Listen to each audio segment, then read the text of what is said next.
according to the Bureau of Labor Statistics, inflation eased a little in April. Meantime, some stubborn inflation continues to be a thorn in the side of the U.S. economy. A third of Americans cite the economy and inflation as the most important issue facing the country. Inflation nation. Inflation's grip on American consumers not letting up. It's called lunchflation, boozeflation, milkflation. I think inflation has gone slightly up. It was at 9% when I came in, and it's now down around 3%. Let's face it, at this point, even if you did live under a rock, you've probably still heard someone somewhere talking about inflation. So what's the big deal? And why are so many people on all sides of this controversial topic out there giving different information? On today's episode of Conspiracy Crackpot, we're diving into this heavily polluted shitpool to find out. So, what even is inflation? Well, to put it simply, inflation is your dollar losing its buying power. Here's a perfect example. Chicken nuggies that you just downed while you were battling type 1 diabetes on your way home? Yeah, well, 6 years ago, those free tickets to the clogged artery bus would have only cost you 99 cents. But now McDonald's, or aka your dealer, now takes you for over $3. But I'm getting sidetracked here, so let's get back to part one. Understanding inflation and where we sit based as a country. To start this journey, we need to go back in time, back to the year of 1884. Our then president, Grover Cleveland, created the U.S. Department of Labor and Statistics. This new department of the U.S. government was placed in the Department of the Interior, and a man named Carroll D. Wright became its first ever commissioner. It was originally established to collect information about employment and labor. You know those unemployment reports that come up in the news about how many of you are unemployed basement dwellers who haven't touched grass since they added it in season 3 of Fortnite? Sorry, that was rough. Well, these guys are the ones who collect that data, and they mark you as a tally on that list. Anyhow, since that creation date, they have evolved into a massive branch of the government. However, we're going to focus on the topic of this video, which is their CPI report. I know you've heard that before. Also standing for Consumer Price Index. The most commonly used indexes are the CPI-U and the CPI-W. Though many alternatives exist, because it's hard to manipulate straightforward data. Oh, sorry. For example, the CPI-U is the most popularly cited measure of consumer inflation, while the CPI-W is used to index Social Security benefits payments, which you'll never see if you're under 45 watching this video. Sorry, focused, unbiased. We are unbiased. Say it with me. So, for the rest of this video, we'll just call them BLS, for Bureau of Labor and Statistics.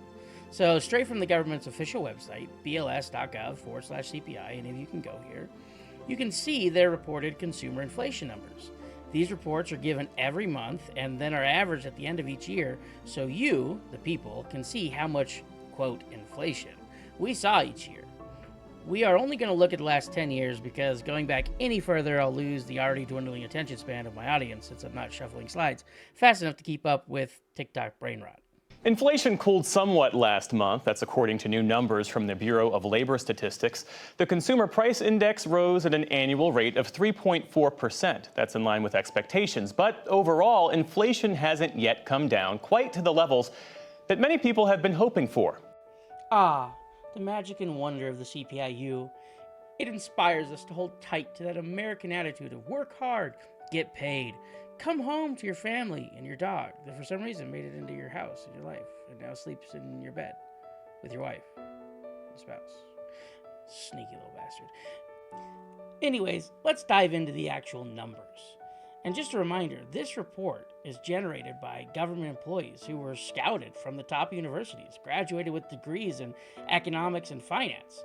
These are really the brightest minds of our brightest scholars. This looks really great.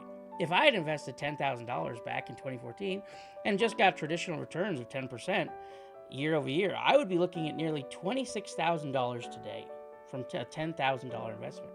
Even accounting for inflation, devaluing my money for over the course of the 10 years at 31.6% added these years accumulatively, I would still have the buying power of $19,847.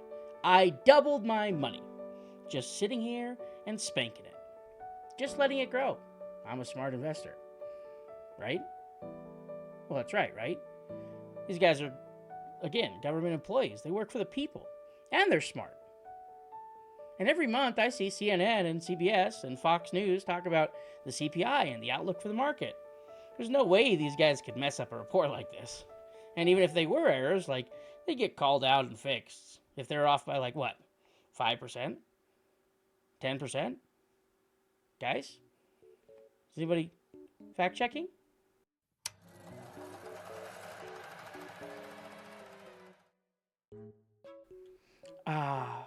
And now we've arrived to the meatiest part of this shit stew that was cooked and fed to us. Pull out those tinfoil hats, boys and girls, because every dollar ever spent on advertising and media manipulation will tell you we are in the depths of Crackpot Conspiracy Island. Even less meat on See, they fuck you, don't they? They fuck you. See, it used to never be like this, by the way. Well, let me show you something. See, back in the day, I'll show you this. Look at this. This is what it used to be. It's cheaper, though? No, it's not. These used to be literally, who remembers, 89 cents. 89 motherfucking cents. Since no one wants to talk about it, I'm gonna be the one to talk about it. Because something needs to be done at this point. Since when do you go to a supermarket and an 18 count of eggs is $8.99? So you mean to tell me that I gotta give you almost $10 for 8? So, are these the complaints of the uneducated, lazy, and poor? Or are these the cries of the working class being silenced by big corporate media? Let's look at the data. Well, the data that our tax dollars are funding, at least. The CPIU annual inflation report for the last 10 years shows 2014 sitting at 0.8%, followed by low years from 0.7 to 2.3%. However, 2021, after the global pandemic, definitely a world-ending virus and not a scheme to remove the debt ceiling altogether and print $11 trillion. We saw a reported inflation rate of 7%, followed by 6.5% in 2022, which then reportedly got a lot better in 2023, falling to only 3.4%. But let's just take a look here. Adding these numbers up, we only get a total inflation percent of 31.6%. Now, this number is important, but luckily enough for us, the government even provides us with a website and a calculator, so no math for us. Just heading over to data.bls.gov, we can use their CPI inflation calculator. This gives us easy inputs. We can say in May of 2014, we wanted to buy a dozen eggs.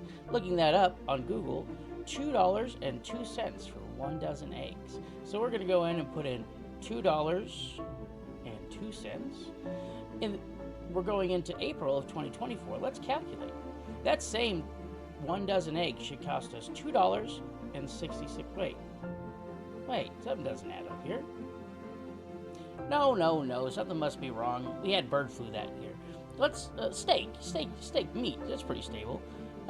In 2014, 1 pound of sirloin steak looks like it was $5.59. So let's do that in calculator.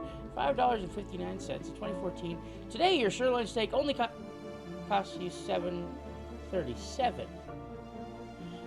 Wait a second. That can't be right. Let's see, sirloin steak. $12.94 a pound. Wait, $7.37? They're off by double? 200%? Is $8.99. So you mean to tell me that I gotta give you almost $10 for 18 eggs? And that's not all. Look at the butter. Well, yeah, butter. Butter has to be better, right? Let's see, butter in 2013 prices skyrocketed from doubling from $1.42 per pound to September of 2014 to $2.85 per pound. Yeah, let's try that. $2.85. Inflation calculate. $3.76. The butter's almost $13. Ain't no one doing anything about it. I think it's time that we somehow gather together and do something about it. How much is milk? $4.99 for a half. Yeah, milk. Milk in 2014, let's see, 2014 was $3.69 for a gallon. So that's $1.85 for a half gallon. Calculate. $2.44.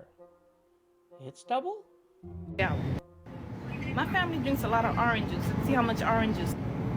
$13. Surely it can't be everything.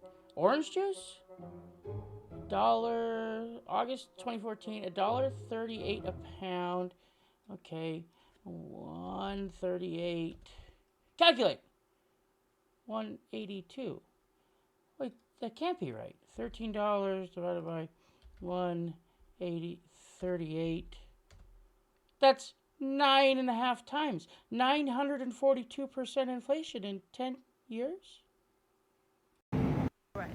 I didn't buy much because I don't have much. Let's see how much I spent. $30. I spent $30 on 4 hours. I spent $30, which leaves me $30 until I get paid next week. And these prices, no one's doing anything to bring down inflation.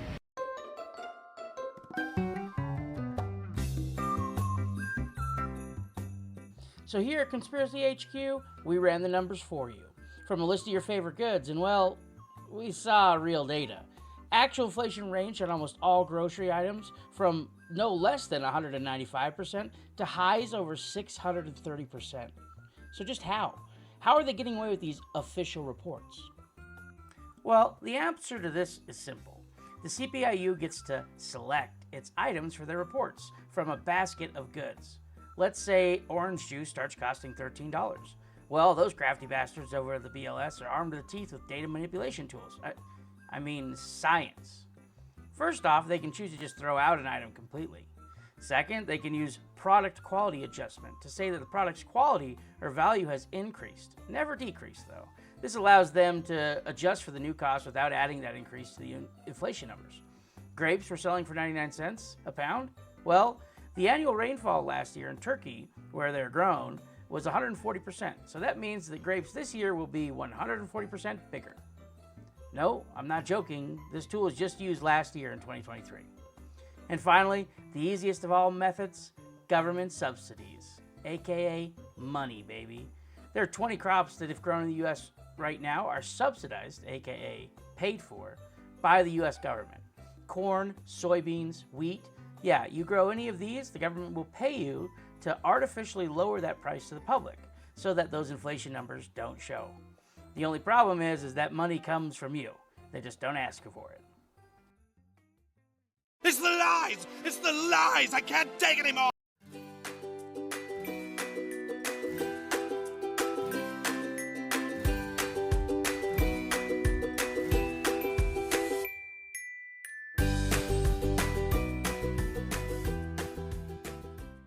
So, we're being lied to.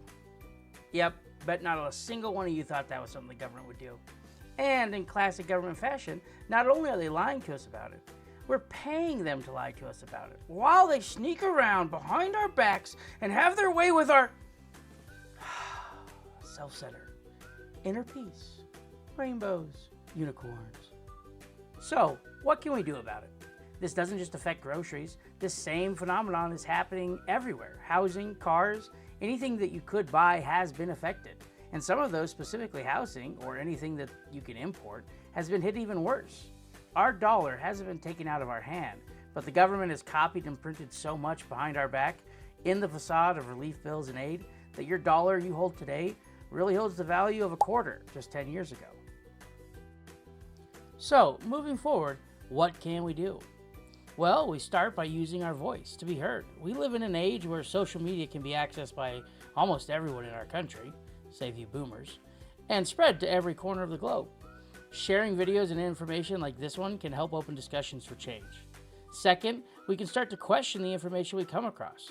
Just like this video, I urge you to always take a deeper look into facts.